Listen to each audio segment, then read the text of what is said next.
प्रिय विद्यार्थियों, हम सभी आज विश्व मानसिक स्वास्थ्य दिवस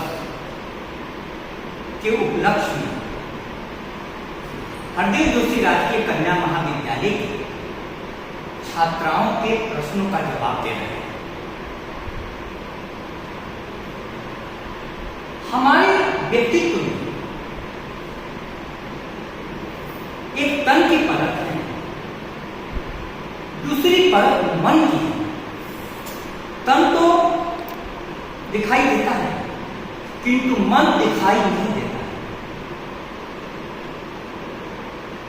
लेकिन जो दिखाई देता है तन, उससे भी ज्यादा महत्वपूर्ण वह मन हो जाता है जो दिखाई नहीं देता। अब आज की जगत की जो समस्या है स्वास्थ्य संबंधी, वह तन से ज्यादा नहीं है। विकसित देशों में तन की समस्याओं से चिकित्सा विभाग ने लगभग मुक्ति पाई। वहां पर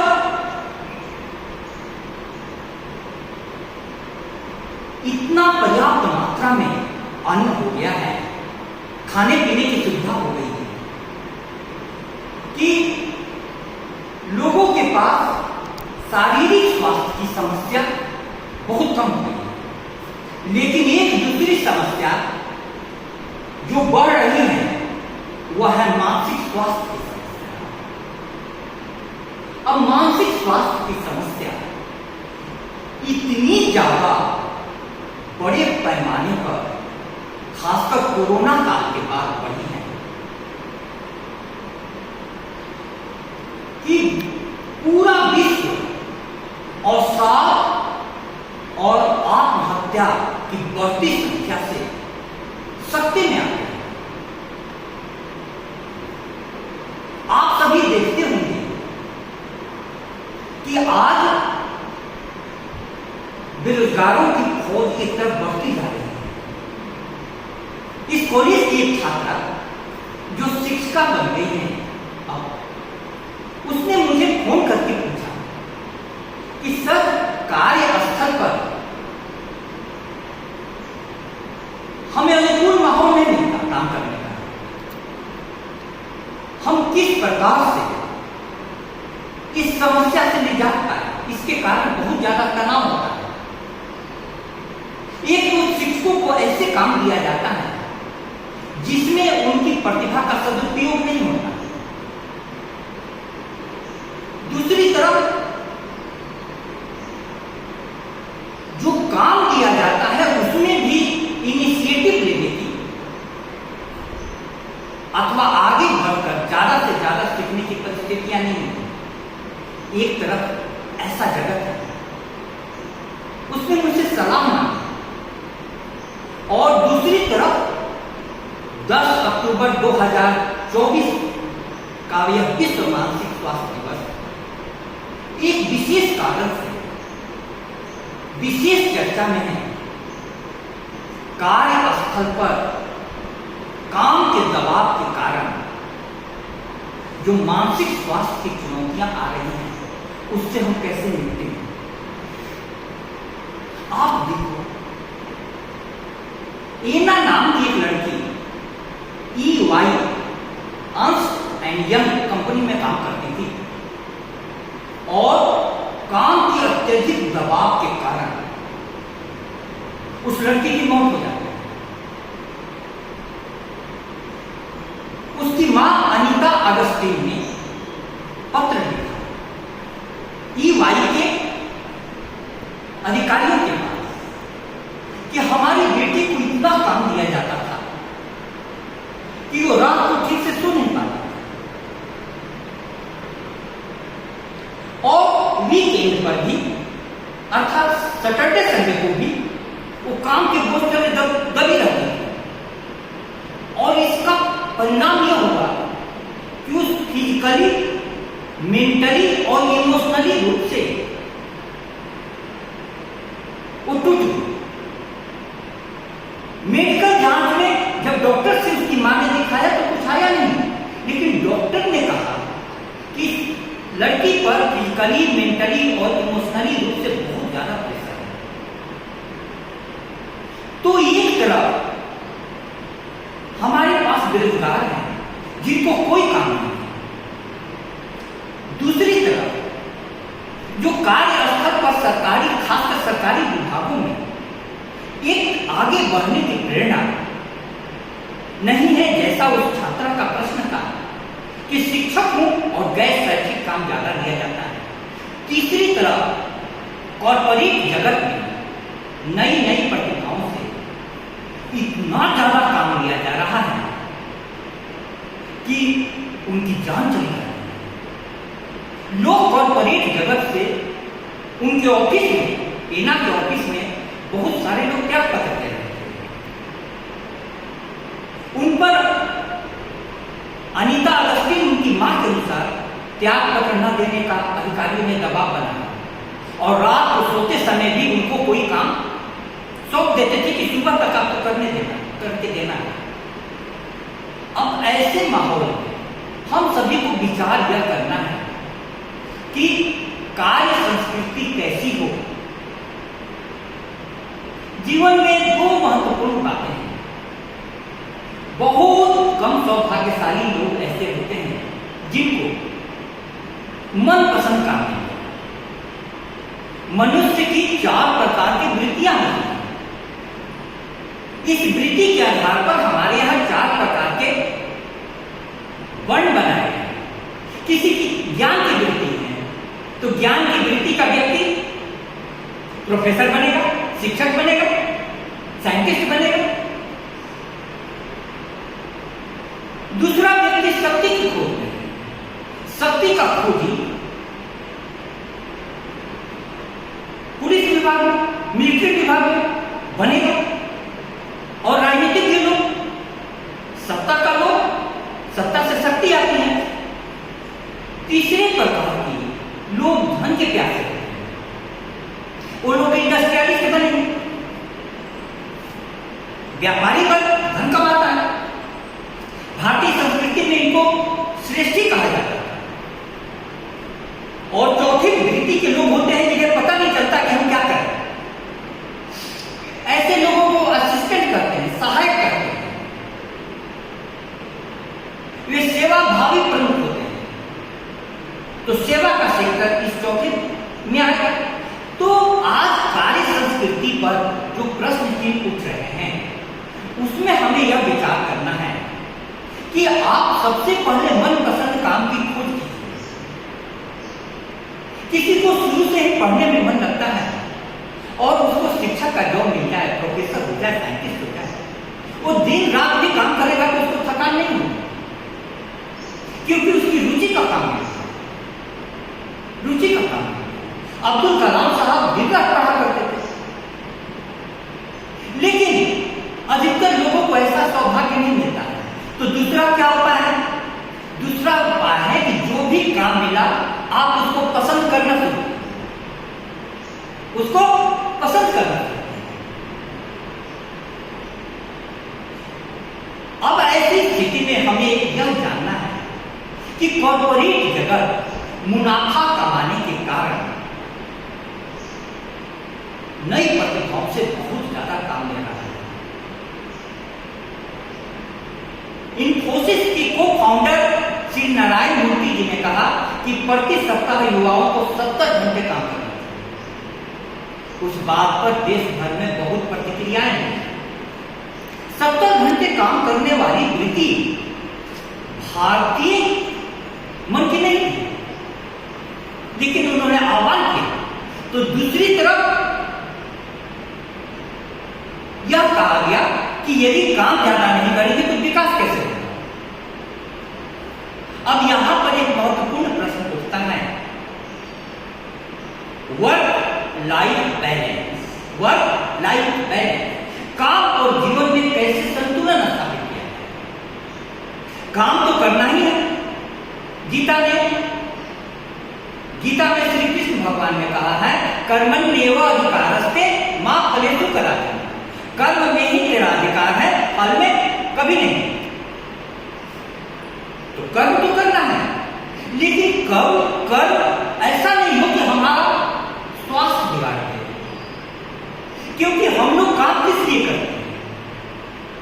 नौकरी पाने के बाद आपकी रिस्पॉन्सिबिलिटी और बढ़ जाती है।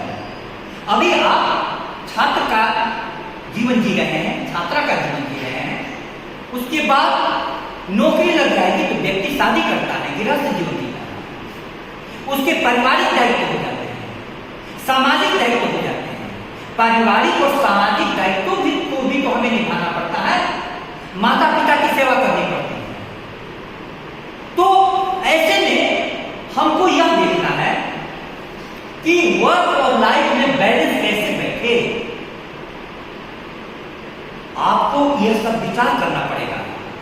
शिक्षा जगत इसीलिए होते हैं कि वो सम्यक मार्ग ढूंढे। इस संबंध में मैं आपको महात्मा बुद्ध का उदाहरण पेश करना चाहूंगा। महात्मा बुद्ध ने अष्टांगिक मार्ग बनाया और अष्टांगिक मार्ग में उन्होंने सबके पीछे सम्यक लगाया। सम्यक आजीविका कैसे होनी चाहिए? सम्यक। कोई पशु काट करके, मांस बेच करके, शराब बेच करके आजीविका कमाता है, क्या यह आजीविका उचित है? नहीं। सम्यक है। उन्होंने कहा सम्यक कर्म भी कैसा होना चाहिए? सम्यक। और उनके लिए यह सम्यक तो इतना महत्वपूर्ण था कि उन्होंने कहा समाधि भी सम्यक होनी चाहिए। अर्थात जीवन में आपको काम के साथ एक बैलेंस स्थापित करना होगा। अब इस बैलेंस का मतलब क्या है? बुद्ध का एक शिष्य हुआ द्रोण। श्रोण, क्या नाम था? श्रोण। श्रोण बहुत सुंदर राजकुमार था। जब वह सन्यासी बना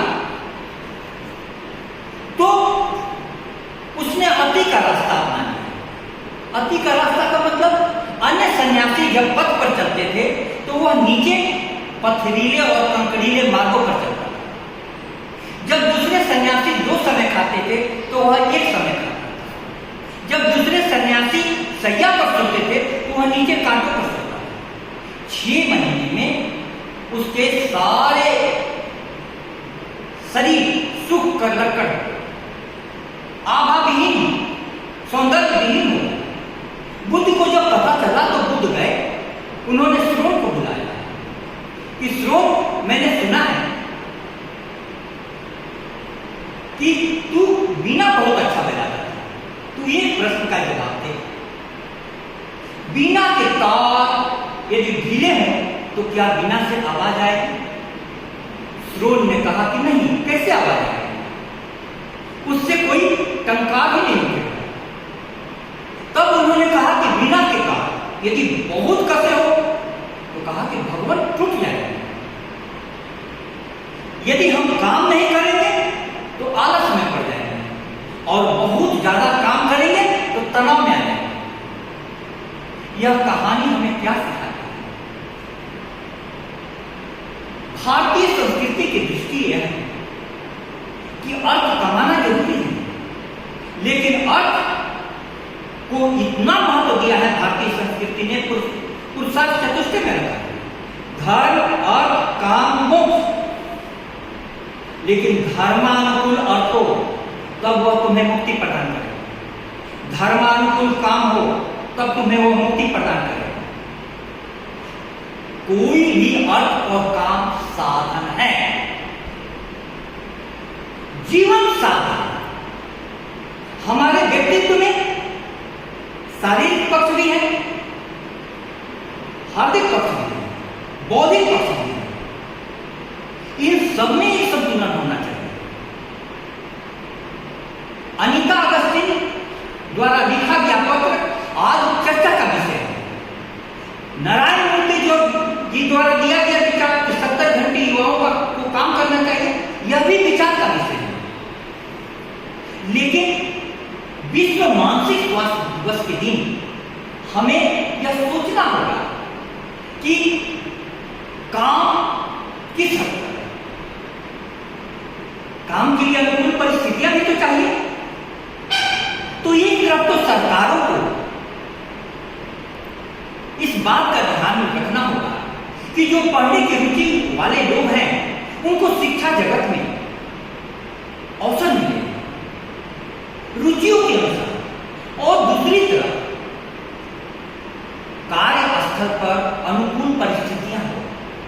कार्य कुशलता सिर्फ घंटे पढ़ाने से नहीं बढ़ती है। यदि 10 घंटा काम करने को कह दिया जाए और अनुकूल परिस्थितियां नहीं हो तो आपकी उत्पादकता बहुत कम होगी, प्रोडक्टिविटी बहुत कम होगी। कार्यस्थल पर परिस्थिति और मना स्थिति दोनों अनुकूल होना चाहिए। इसलिए प्यारे विद्यार्थियों, मैं कहना यह चाहता हूं कि हमारे कॉलेज की छात्राओं का मुख्य प्रश्न यह है कि सर घर पर धन का अभाव है, पिताजी शराब पीते हैं, माहौल सही नहीं है, हम ऐसी स्थिति में क्या पढ़ें, कैसे पढ़ें? उन छात्राओं को भी आज मैं यहां से उत्तर देते हुए देना चाहता हूं। उन्होंने लिख करके अपने प्रश्न किए। शिक्षा यही सिखाती है कि हमारी परिस्थिति कितनी भी प्रतिकूल हो, मनोनुकूल मना स्थिति पैदा। मनोनुकूल मना स्थिति पैदा करने का मतलब क्या है? आपके घर के पास पैसे की कमी है तो उस कम पैसे में से किताब तो आप खरीद सकते हैं। किताब के लिए पैसे की कमी नहीं होती, लेकिन यहाँ के विद्यार्थी किताब नहीं खरीदते हैं। बिना किताब के आपको टीचर पढ़ाएंगे तो कैसे पता चलेगा? आप क्या जाकर के पढ़िएगा? उजाले इस कदर बेनूर क्यों हैं, किताबें जिंदगी से दूर क्यों हैं? किताब किताब कपड़े पर पैसा कम खर्च करो, खाना पीना में सादगी अपना, जीवन तो हम सादगीपूर्ण बना सकते हैं। कन्या महाविद्यालय जेल की दीवारों के अंदर में चल रहा है। हमारे शिक्षक बहुत अच्छे हैं, लेकिन उसका सदुपयोग आप करने के लिए रणनीति बनाइए। रणनीति क्या होगी? किताब खरीदिए, घर पर जाकर के पढ़िए और अपने छोटे भाई बहनों को भी पढ़ाइए। आपके दिमाग में कई प्रकार की छात्रा ने लिखा है कि सर इतना तनाव रहता है कि लगता है माथा फट जाएगा, ऐसे में कैसे पढ़ो? उस छात्रा को मैं कहना चाहता हूं कि तुम पढ़ती नहीं हो, इसीलिए चिंता तुमको खाए जाती है। भारतीय संस्कृति में 2 शब्द हैं, चिंता एवं चिंतन। कभी भी समस्या हद से बढ़ जाती है तो चिंता तो होती है, लेकिन चिंता करते रहोगे तो समस्या का समाधान नहीं मिलेगा। चिंतन करो। चिंतन का मतलब क्या हुआ? किताब खरीद करके अच्छी प्रकार से पढ़ो। शिक्षक जो भी पढ़ाते हैं यहाँ उसको जाकर रिवीजन करो। और आप लोगों के नई शिक्षा नीति के तहत हर 6 महीने पर टेस्ट हो रहे हैं। अब कुछ दिनों में टेस्ट होगा, परीक्षाएं होंगी, तो उसके लिए प्रत्येक दिन आपको पढ़ना होगा। नवरात्रि चल रही है, इस दौरान आप सिर्फ घूमने में रहिएगा तो यह नवरात्रि का सदुपयोग नहीं है। नवरात्रि साधना की रात है। आप सभी विद्यार्थी साधना कीजिए, विद्या की साधना कीजिए, ज्ञान की आराधना कीजिए। अतः विश्व मानसिक स्वास्थ्य दिवस पर मैं अपनी छात्राओं को यही कहना चाहता हूं कि परिस्थितियां कितनी भी प्रतिकूल हो, मन स्थिति को अनुकूल बना। मन स्थिति को अनुकूल बनाने का मतलब क्या है? उसका मतलब है कि आपके राह में कांटे बिछे हो तो उन कांटों को भी आप ध्यान से सदुपयोग कर सकते हैं। कोई पत्थर फेंकता है तो उसको राह की सीढ़ियां बना सकते हैं। घर पर पैसे की कमी है, अन्य सुख सुविधाओं का अभाव है तो आप अपनी तपस्या को बढ़ा सकते हैं। भारतीय संस्कृति का एक महत्वपूर्ण संदेश कहते हुए मैं अपनी वाणी को विराम दे रहा हूं। तपबल रचई प्रपंच विधाता, तपबल विष्णु सकल जगत त्राता, तपबल शंभु करहि संहारा,